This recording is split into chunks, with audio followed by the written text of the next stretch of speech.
Alhamdulillah. Innal hamdalillah nahmaduhu wa nasta'inu wa nastaghfiru wa na'udzu billahi min syururi anfusina wa min sayyiati a'malina. May yahdihillahu fala mudilla lahu wa may yudlil fala hadiya lahu. Asyhadu an la ilaha illallah wahdahu la syarika lahu wa asyhadu anna Muhammadan abduhu wa rasuluh. Allahumma salli wa sallim wa barik ala sayyidina Muhammad fil awwalin. Allahumma salli wa sallim wa barik ala sayyidina Muhammad fil akhirin. Allahumma salli wa sallim wa barik ala sayyidina Muhammad fil nabiyyin. Allahumma salli wa sallim wa barik ala sayyidina Muhammad fil mursalin. Allahumma salli wa sallim wa barik ala sayyidina Muhammad fil mala'il a'la ila yaumiddin. Inna Allaha wa malaikatahu yusalluna 'alan nabi ya ayyuhalladzina amanu sallu 'alaihi wa sallimu taslima. Faya ibadallah ittaqullah haqqa tuqatih wa la tamutunna illa wa antum muslimun wa'lamu annallaha amarakum bittaqwa wat ta'ah wa jami'al ibadah. Amma ba'd. Hadirin sidang Jumat yang dirahmati oleh Allah Subhanahu wa taala. Marilah dalam kesempatan yang berbahagia ini senantiasa Allah memberikan rasa kekuatan lahir dan batin. Kita tingkatkan kualitas keimanan kita kepada Allah Subhanahu wa taala dalam artian takwa yang sebenar-benarnya, menjalankan segala yang Allah perintahkan dan menjauhi yang segala Allah larang, beritba kepada apa yang Rasulullah sallallahu alaihi wasallam ajarkan dan menjauhi dari segala yang Rasulullah larang. Dengan demikian mudah-mudahan hari demi hari, bulan demi bulan hingga menginjak tahun, tanpa kita sadari betapa pelaksanaan ibadah kita semata kepada Allah Subhanahu wa taala betul-betul membuahkan sebuah hasil, yaitu mendapatkan ridha Allah Subhanahu wa taala, mendapatkan kerelaan Allah Subhanahu wa taala. Sebab jika ridha Allah sudah berpihak kepada kita, niscaya Allah akan memberikan segala-gala daripada keberkahan yang Allah miliki kepada hambanya. Sehingga hidup di dunia ini tidak ada pilihan yang lain kecuali mendapatkan keberkahan dalam hidup dengan senantiasa menggantungkan perlindungan Allah Subhanahu wa taala atas segala ridhonya.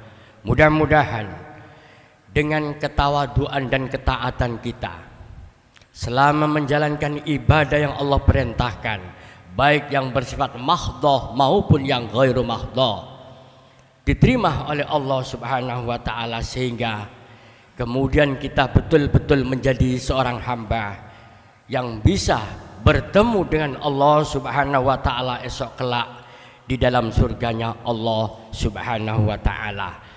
Kenikmatan yang paling agung dan besar di saat di dalam surga adalah bagaimana kita melihat Allah Subhanahu wa taala yang digambarkan oleh Rasulullah sallallahu alaihi wasallam seperti melihat bulan purnama. Mudah-mudahan kita semua sebagai hamba Allah yang dimasukkan di dalam golongan hamba-hamba pilihan yang bisa melihat Allah Subhanahu wa taala. Allahumma amin. Allahumma amin. Allahumma amin. Allahumma ja'alna minhum. Hadirin sidang Jumat yang dirahmati oleh Allah Subhanahu wa taala. Pada siang kali ini saya ingin mengangkat sebuah hikayat. Jauh di seberang sana, di pelosok yang sekarang dikenal dengan negara Syria, hiduplah seorang penjahit sepatu dan sandal, tukang sol yang bernama Pak Muafak, Wakilah Al-Muafiq. Bertahun-tahun dia tekuni pekerjaan sebagai tukang jahit sandal dan sepatu. Tapi di setiap hari beliau selalu mengumpulkan uang sedikit demi sedikit hingga sampai selama 17 tahun. Wakilah khamsata wa isrin sanatan. Sebagian cerita menerangkan selama 25 tahun menabung dari hasil jeripayanya, yaitu dengan pekerjaan tukang sol, tukang jahit sandal dan sepatu. Untuk apa uang ditabung? Sebuah hajat yang paling besar, yaitu hajat ingin mendapat panggilan Allah Subhanahu wa ta'ala berangkat ibadah haji. Selama 17 tahun Pak Muafak menabung dari hari ke hari, dari minggu ke minggu, bulan ke bulan, tahun hingga sampai beberapa tahun. Maka terkumpullah uang yang kurang lebih sekitar 350 dinar. Sehingga di saat uang setelah berkumpul, Pak Muafak berkata kepada sang istri tercinta. Di saat itu pula sang istri tercinta dari Pak Muafak dalam keadaan hamil yang sudah besar. Pak Muafak mengatakan kepada sang istri, "Wahai adinda tercinta, tahun ini saya ingin berangkat dan melaksanakan ibadah haji. Karena uang sudah terkumpul dan cukup untuk biaya berangkat haji." Maka sang istri rela mengikhlaskan kepergian sang suami yang melaksanakan ibadah haji. Namun di saat ketika Pak Muafak berpamitan kepada istri, di saat akan menginjak keluar ke tanah, tiba-tiba sang istri mengatakan, "Wahai suamiku tercinta, sebelum kakanda berangkat meninggalkan adinda melaksanakan ibadah haji, saya mencium bau aroma masakan yang sangat enak sekali ini. Tolong belikan, tempelkan sedikit masakan ini dari mana?" Maka daripada menjadikan buah pikiran Pak Muafak di saat melaksanakan ibadah haji, maka menuruti daripada kemauan sang istri. Maka Pak Muafak mencari dari mana aroma masakan itu berada. Akhirnya Pak Muafak berjalan di lorong-lorong perkampungan yang sempit. Maka di situ Pak Muafak menemukan sebuah rumah yang sudah reot, rumah yang sangat jelek, dan di situ penghuninya seorang wanita janda dan 5 anak yatim. Maka Pak Muafak datang memasuki rumah tersebut dan mengatakan, "Wahai ibu, saya ini akan melaksanakan ibadah haji, namun istri saya menginginkan sedikit saja dari masakan yang ibu masak. Jika diperkenan kami bisa membeli sedikit saja untuk sang istri." Maka si wanita janda ini mengatakan, "Wahai Pak Muafak, tentunya engkau lebih paham dan mengerti daripada saya. Jika masakan ini engkau makan bersama istrimu, maka hukumnya haram, tidak boleh. Saya dan anak-anak saya ini makan karena sudah 3 hari saya dan anak-anak saya, 5 anak yatim ini belum makan sama sekali. Sehingga saya ingin meminta-minta, Islam sangat melarang bagi orang-orang yang meminta-minta. Sehingga kami menemukan bangkai keledai, kemudian saya ambil secukupnya, saya masak dan saya makan. Saya dalam keadaan darurat Pak Muafak." Maka mendengar cerita seperti itu terkejutlah Pak Muafak. Kemudian beliau kembali pulang, disampaikanlah cerita dari wanita janda kepada sang istri, maka musyawarah berdua antara Pak Muafak dan istri. Maka kesimpulan dari itu semua, uang yang dikumpulkan selama 17 tahun, wakila 25 tahun, Pak Muafak bersama istrinya mendatangi si wanita janda tersebut. Maka semua uang yang sebanyak 350 dinar diserahkan kepada janda dan 5 anak yatim tersebut. Maka Pak Muafak mengatakan, wahai ibu, pakailah uang saya ini. Sebenarnya uang ini saya pakai untuk berangkat ibadah haji, tapi ternyata ibu dan ada 5 anak yatim yang lebih membutuhkan. Ambil bu, ambil untuk makan mereka semuanya. Maka setelah itu Pak Muafak pulang dan melanjutkan kegiatan aktivitas seperti hari-hari biasanya, yaitu menjahit sandal dan menjahit sepatu. Hingga sampai tak terasa proses pelaksanaan ibadah haji berlangsung dan hingga sampai usai. Di saat pelaksanaan ibadah haji telah usai dan selesai, maka di Mekah Al-Mukarramah pada waktu itu di zamannya Syekh Abdullah bin Mubarak, waliyun min auliyaillah, salah satu daripada wali Allah. Beliau setelah melaksanakan ibadah haji secara lengkap, beliau tertidur sejenak di dinding Ka'bah. Lalu apa yang kemudian dirasakan oleh Abdullah bin Mubarak?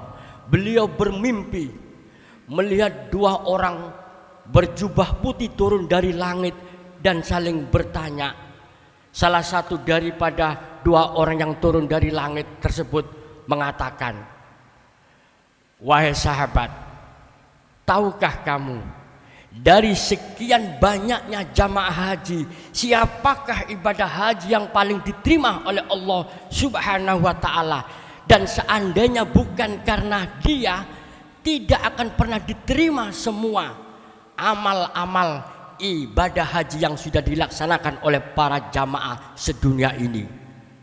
Maka salah satu laki-laki yang berjubah tadi mengatakan, tidak tahu lantas siapa sesungguhnya yang paling diterima ibadah hajinya oleh Allah Subhanahu wa ta'ala. Maka malaikat satu tadi mengatakan, sesungguhnya ibadah haji yang paling diterima adalah ibadah hajinya Pak Muafak, orang yang ada di Syria. Saat itu pula kemudian Abdullah bin Mubarak terkejut, bangun dan menangis dengan kerasnya, karena beliau yang seorang wali yang terkenal di zamannya itu seakan-akan ibadah hajinya diterima oleh Allah gara-gara amal perbuatan Pak Muafak.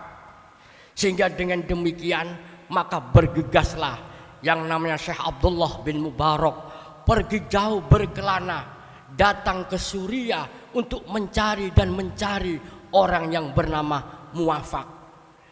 Dari hari ke hari, minggu ke minggu, berbulan-bulan, hingga ketemulah di suatu tempat, di suatu pasar kecil. Maka kemudian bertemulah yang namanya Syekh Abdullah bin Mubarak dengan Pak Muafak. Maka kemudian tanpa ragu-ragu langsung merangkul Syekh Abdullah bin Mubarak kepada Pak Muafak. Maka sampailah diajak ke rumahnya Pak Muafak, karena Pak Muafak sangat heran sekali. Seorang Imamul Haramain, imam besar Masjidil Haram, seorang wali min auliyaillah di zamannya, sampai datang di tempat yang kumuh. Ada apa sesungguhnya? Maka Syekh Abdullah bin Mubarak berkata kepada Pak Muafak, wahai Pak Muafak, amal apakah yang kau perbuat sehingga karena amal perbuatanmu lah sehingga semua amal-amal ibadah haji orang sedunia diterima oleh Allah Subhanahu wa ta'ala?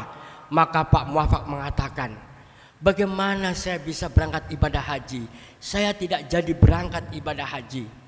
Niat berangkat memang ada, namun setelah Syekh Abdullah bin Mubarak diberikan cerita tentang proses adanya seorang janda dan 5 anak yatim yang tidak bisa makan selama 3 hari, maka uang yang dipakai untuk berangkat ibadah haji diberikan kepada mereka.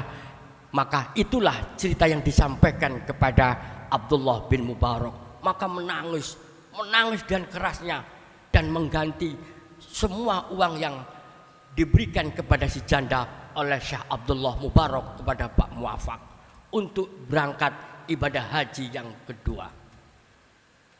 Hadirin sidang Jum'ah yang dirahmati oleh Allah Subhanahu wa taala.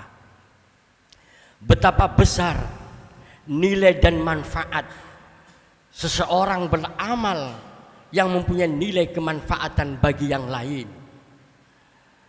Idul Adha adalah merupakan hari raya. Tidak hanya sekedar kita merayakan, meramaikan dengan menumpuk segudang kekayaan, tapi sesungguhnya hakikat daripada Idul Adha itu sendiri adalah mengalirkan darah dari hewan kurban yang disembelih, yang kemudian dagingnya diberikan kepada masyarakat sekitar, khususnya fakir miskin, du'afa, sehingga nilai-nilai kemanfaatan itu bisa dirasakan oleh kaum muslimin yang lain. Hadirin sidang Jumat yang dirahmati oleh Allah Subhanahu wa taala, betapa besar hikayat makna yang tersirat yang terjadi antara Syekh Abdullah bin Mubarak dengan Pak Muafak, sehingga dengan demikian ini memberikan satu inspirasi. Amal ibadah sosial sungguh lebih dahsyat dan lebih besar ketimbang amal ibadah yang dilakukan sendiri, karena amal ibadah sosial bisa menjangkau dari semua aspek kaum muslimin yang ada di sekitar. Dengan demikian pantas ketika nilai sebuah sedekah sangat agung di mata Allah Subhanahu wa taala. Hal ini bisa kita lihat seperti yang ditegaskan oleh Allah di dalam Al-Qur'an, yang artinya kurang lebih seandainya orang yang sudah meninggal dunia itu dihidupkan, maka yang pertama kali ia lakukan adalah mensedekahkan semua harta bendahnya. Fayaqula rabbi laula akhartani ila ajalin qarib fa asaddaqa wa akum minas sholihin. Sehingga untuk mendapatkan pengakuan dari hamba yang soleh, maka harta benda berapapun jumlahnya, seandainya ada orang yang sudah mati dihidupkan oleh Allah, bukan sholat yang ia lakukan, bukan puasa yang ia jalankan, tidak berzakat, tapi ia sedekahkan semuanya agar dia masuk menjadi hamba oleh Allah Subhanahu wa taala, tergolong hamba-hamba yang soleh. Hadirin sidang Jumat yang dirahmati oleh Allah, demikian khutbah singkat ini, semoga bermanfaat. A'udzubillahi minasyaitonirrajim. Bismillahirrahmanirrahim. Wal 'ashr innal insana lafi khusr illa alladzina amanu wa 'amilus solihati wa tawassaw bil haqqi wa tawassaw bis sabr wallahu ghafurur rahim.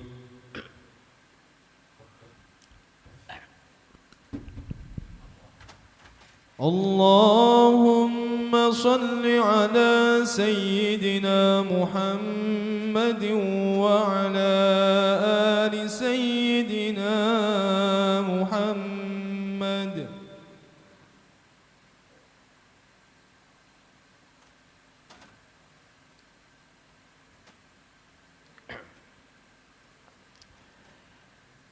الحمد لله حمدا كثيرا كما أمر. أشهد أن لا إله إلا الله وحده لا شريك له إرغاما لمن جحد وكفر. أشهد أن سيدنا محمدا عبده ورسوله سيد الخلائق والبشر صلى الله على سيدنا محمد وعلى آله وصحبه وسلم تسليما كثيرا.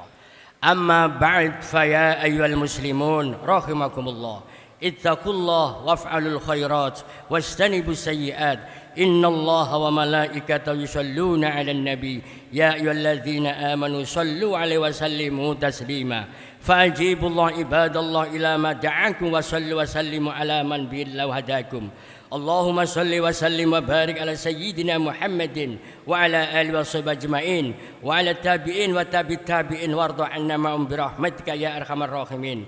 اللهم اغفر للمؤمنين والمؤمنات والمسلمين والمسلمات الأحياء منهم والأموات إنك قريب مجيب الدعوات. اللهم انصر من نصر الدين واخذل من خذل المسلمين. اللهم ادفع عنا البلاء والوباء والفحشاء والغلاء والمنكر والبغي وجميع الأمراض وموت الفجأة ما يدفعه غيرك. عباد الله إن الله يأمركم بالعدل والإحسان وإيتاء ذي القربى وينهى عن الفحشاء والمنكر فاذكروا الله العظيم يذكركم واشكروه على نعمه واسألوه من فضله يؤتكم ولذكر الله أكبر.